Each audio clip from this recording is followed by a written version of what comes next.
We have so many different programs that we manage that impact life safety. And while we need to be experts at them, we need to be continual learners. We need to be curious and we need to push boundaries and be disruptive, which it requires some risk taking, but it also requires being humble. You're listening to the Employee Safety Podcast from Alert Media, a podcast for professionals responsible for the safety and well-being of their employees. Each episode features an interview with a leader in employee safety to discuss how to protect your employees from a wide array of threats, from severe weather to a global pandemic. Let's get into the show.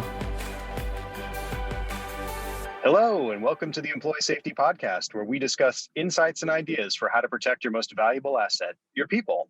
I'm your host, Peter Steinfeld, and I'm joined today by Bridget Guerrero. She currently serves as the Global Security Operations Manager at GoDaddy and has had a long career in security and intelligence. Hey, Bridget, how are you?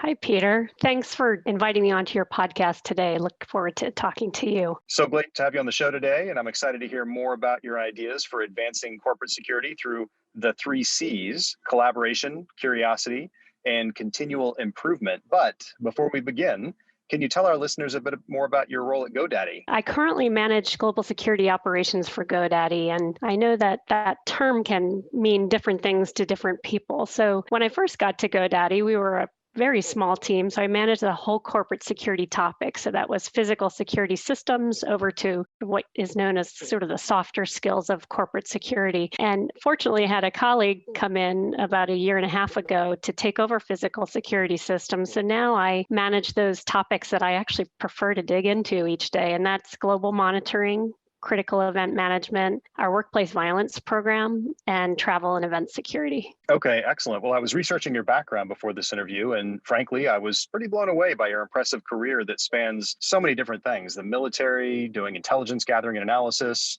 nonprofit work, and of course, corporate security. Can you give our audience just a brief overview of that background? Sure. I look to the title of your podcast, and that middle C is curiosity. And I think my career path has demonstrated my interest in, or my curious kind of background and nature, I should say. Yeah. I started my professional career out as a Marine Corps officer. So I was both a communications and an intelligence officer. And then I migrated over to the Department of Homeland Security for a few years to work as a senior intel officer there. And then had an opportunity to follow my spouse overseas to Romania and Turkey, where I completely changed gears, worked with UNHCR, and I started a nonprofit for refugees and asylum seekers. So I did humanitarian operations for a couple of years. When we returned home, I decided to go back to security consulting and started a small security consulting business where I learned how to seek and win government contracts. And then after passing that over to my spouse to run, decided to go into the corporate security domain and went to Microsoft Global Security and then found this great opportunity at GoDaddy. So kind of a circuitous path, but really interesting and always fun. Yeah, absolutely. And I think by taking that circuitous route, it probably gives you a much different perspective than a lot of other people might have. So that's fantastic. It has been interesting for sure. Fantastic. That's wonderful. All right, well, let's jump into it. So it seems that intelligent work was a primary focus of your career from the beginning, both the gathering of information and assessment of impact through analysis. Generally speaking, and please don't reveal any secrets that will get us in trouble here or get you in trouble, but can you tell us how you would respond to requests for intelligence early on in your experience and what that process looked like? Sure. So I think you're, touching upon work that I did in the human domain. And yes, and it is a really interesting topic, an interesting type of work to do. And I think the most important thing when you're supporting customers in collecting information is to determine or understand the why behind the ask, because you don't have maybe the time or the access to the target to collect intelligence. So you have to be really organized. You also have to be really creative, and you have to know that why. You have to know that from the start so that you can provide them useful information. You may only have one shot at getting it. So you have to be, I think, really organized and understand the need. There's at times a high degree of risk associated with that. And the information is generally used for, sensitive reasons. So you have to get it right. You have to deliver both what you know and also provide context on what you don't know or what you weren't able to find. So I think that both ends of that spectrum are really important. Yeah, accuracy is so critical because if you say the wrong thing, the next time you provide something, people just don't believe you. That's very true. Yeah. Well, when you move to the Department of Homeland Security, how would you go about connecting the dots on intelligence to assess potential impact? Yeah, good question. You need access to lots of ingests, timely, accurate information. So at the Department of Homeland Security, I worked mostly in that monitoring and warning world. And it was very important to be able to fuse multiple sources of information to understand the scope of impact for our organization. And, you had to really not just have a series of ingests, but you also had to have sort of standing layers of context so that you could put, that information, you could lay it over those contextual layers. I even do that, through my, really a lot of that in my work today. You have to know, hey, how is this going to impact our facilities? How is it going to impact our people? How is it going to impact our customers? And so in order to do that, you have to have both the feeds and you have to have the context. And I think a big learning point for people who may be newer to the domain is to understand and know that first reports frequently aren't clear. They can be misleading. And I think, in many places that I've worked, there's been a relationship with our leadership where we have to teach them and inform them that when we're reporting on things that are, potentially very impactful, it's important to get them the information, but also let them know that there's a chance that it could shift. And, as we start to pair it with additional contextual layers. So, developing those ingest processes, and then eventually automating what you can so that you can do it more quickly and you can add more contextual layers into it to paint that picture. I would assume that when you get information from a source that's more trustworthy, that gets bubbled up quickly, and it's the stuff that's a little less known or trustworthy that might take a little bit longer to digest? Oh, that's definitely true. And again, providing that context to leaders, sometimes there are threats that, from a diligence standpoint have to be shared, but you really have to provide that context on, is it, just as you mentioned, what is the sourcing? What is the likelihood? What is the potential impact? What is the timeline? And so sometimes you can buy time and gather more information or intelligence to corroborate or to debunk basically that threat. There's an art and a science to it, right?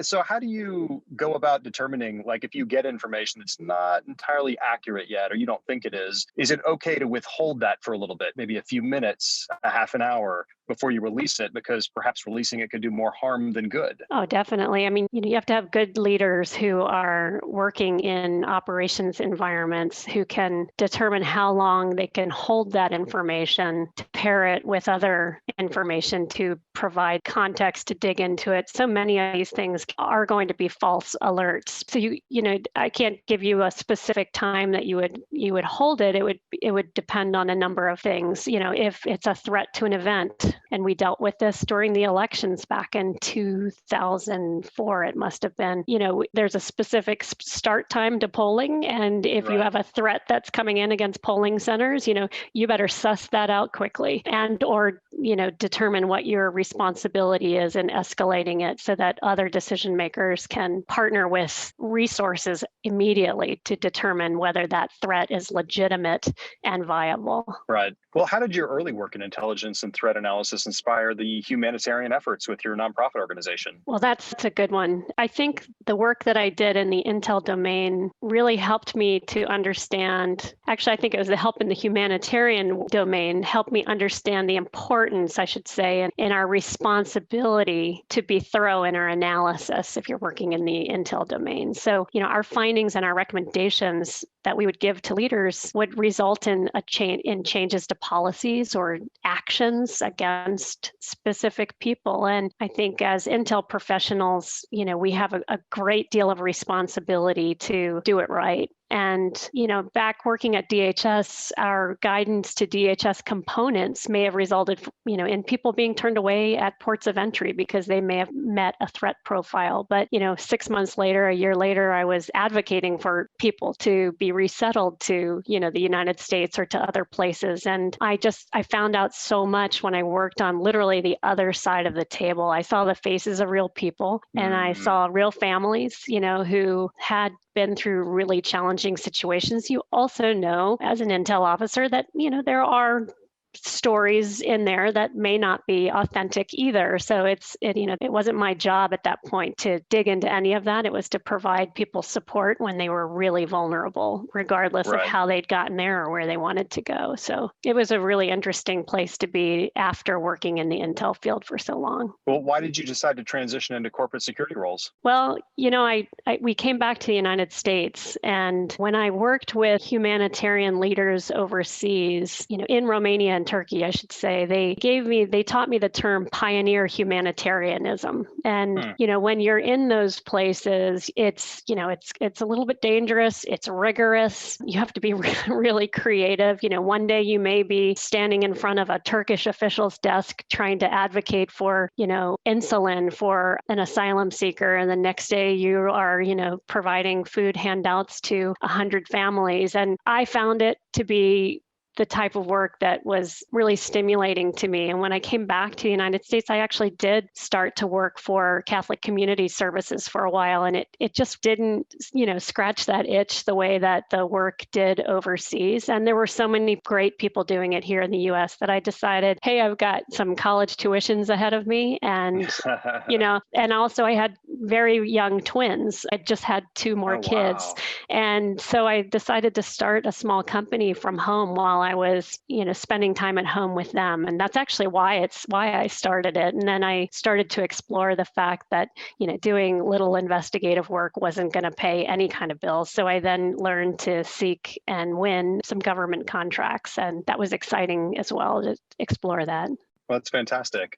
So the government world and the corporate world can be quite different. What was it like switching to working for larger companies like Microsoft? And were there different challenges or procedures that you had to deal with? Well, there are different challenges and procedures. I really love to put myself in new and challenging situations. So I loved jumping into the world of private, corporate security at Microsoft. Working for a huge company meant, though, that, you're not going to be a big fish. And that can be really hard for people who have come from leadership positions in the military, in the government, in law enforcement, or even if you've been running your own small business, you suddenly are just a small fish. And, so that can be challenging. But I say that, I would try to look at the positives all the time, and working for a company like Microsoft exposed me to just amazing resources that I had never touched before. So, we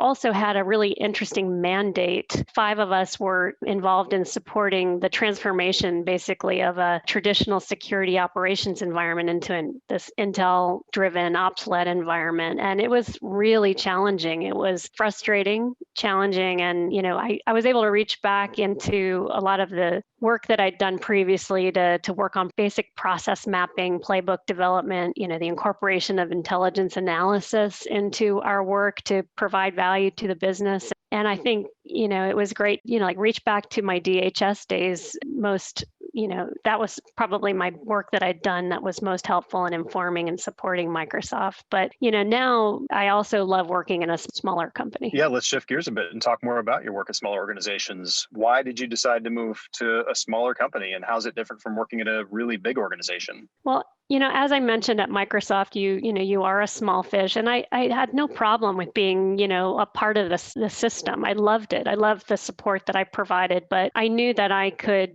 probably use my skills and talents more effectively at a smaller company where I could help inform and build programs, help steer the ship. And interviewed for the job and really connected with my boss, who is a very disruptive leader. And that I found to be stimulating and interesting too, and GoDaddy as a company is very disruptive. We like to experiment. We're made of curious, it's a whole 10,000 group of curious people. So it's a great place to be. And then just the one thing I'd say is my boss, really on a daily basis, he engages with the leadership of the company to understand, just the nuanced changes that the business is experiencing, and he conveys that to us really well. So the solutions that we're building really support the business. And I love to be in an environment where I feel like I'm making an impact and I know I can do it there. Yeah, and that engagement at the top is so critical, because if the top believes in what you're doing, then it makes it so much easier to enforce all the changes and improvements that you want to put into place. So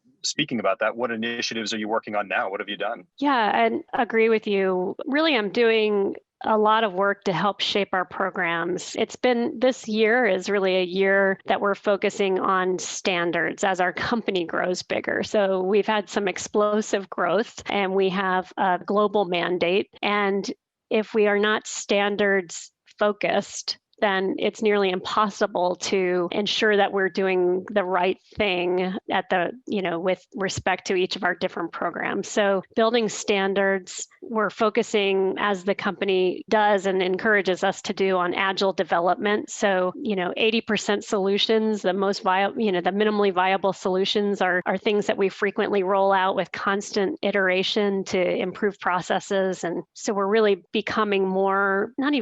we've always been kind of an agile team, but we're maturing our ability to do that in a meaningful way. And then also focusing on metrics to measure the progress and measure what we do so that we can, share and sell our successes and continue to do our jobs well. Well, I like that you guys aren't, I guess, hamstrung by analysis paralysis, which can really hamstring a lot of organizations. Instead, it's let's be agile. And then let's, like you said, watch the metrics, because that will help you determine what's working and what's not. And you can course correct and iterate. Oh, that's true. I've learned so much about metrics through my work here. And I don't know if I've really emphasized that GoDaddy is an environment where we really encourage people to sit with, so the corporate security professionals, we work with all of our stakeholders, from human resources to our cyber teams to our engineers who are building our solutions. And I think we can learn so much from working with other stakeholders in terms of understanding their needs, but also understanding the mentality of,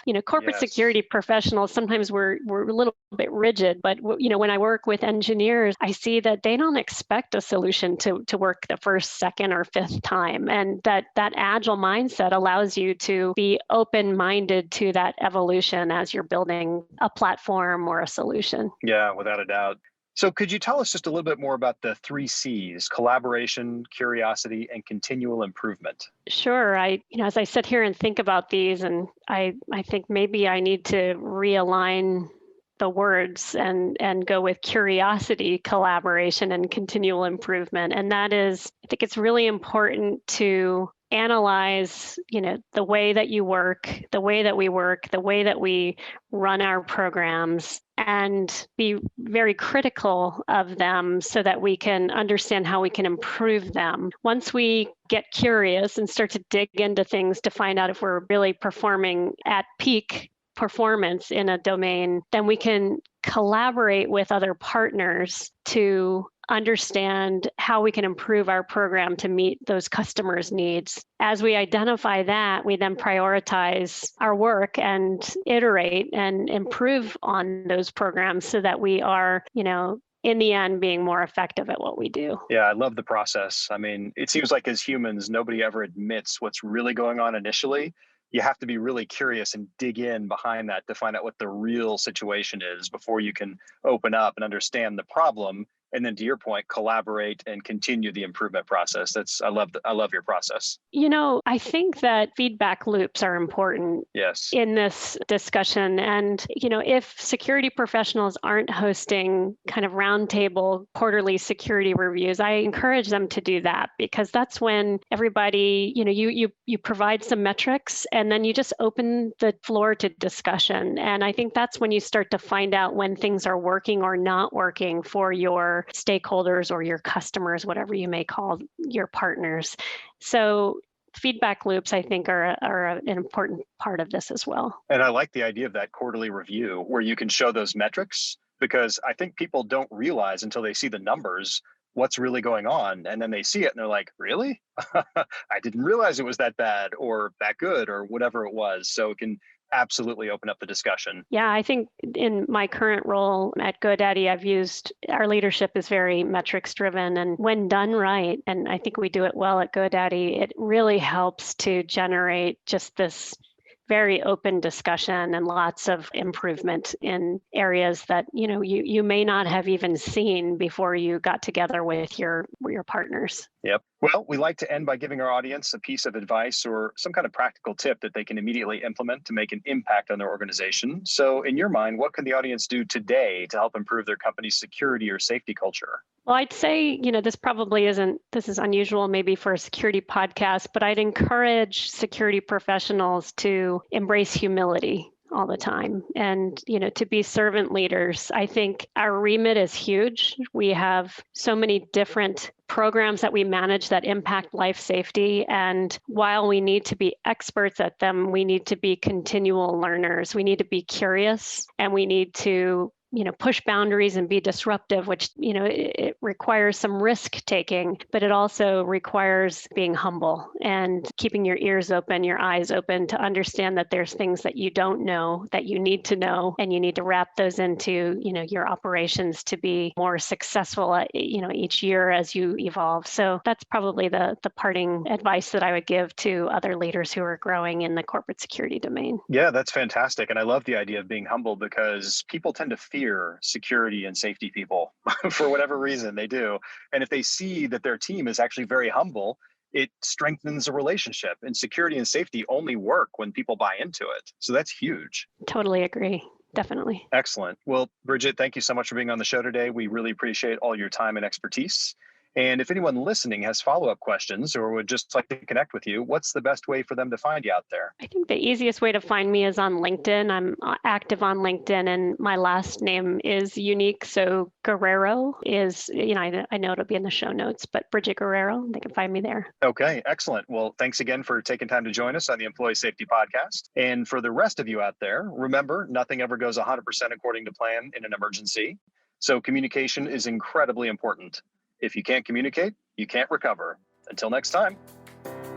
Alert Media is changing the way your leaders and response teams connect and communicate effectively when seconds matter. We provide our customers with a comprehensive solution for monitoring threats around the world and deploying fast, effective emergency communication. You need a panic-proof solution for high-stakes moments.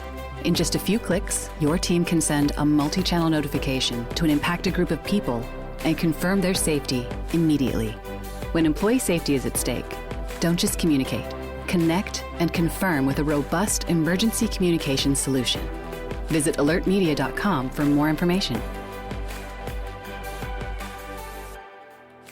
You've been listening to the Employee Safety Podcast. To ensure that you never miss an episode, subscribe to the show in your favorite podcast player. If you're listening in Apple Podcasts, we'd love for you to give a quick rating of the show. Just tap the number of stars you think the podcast deserves. Thank you so much for listening.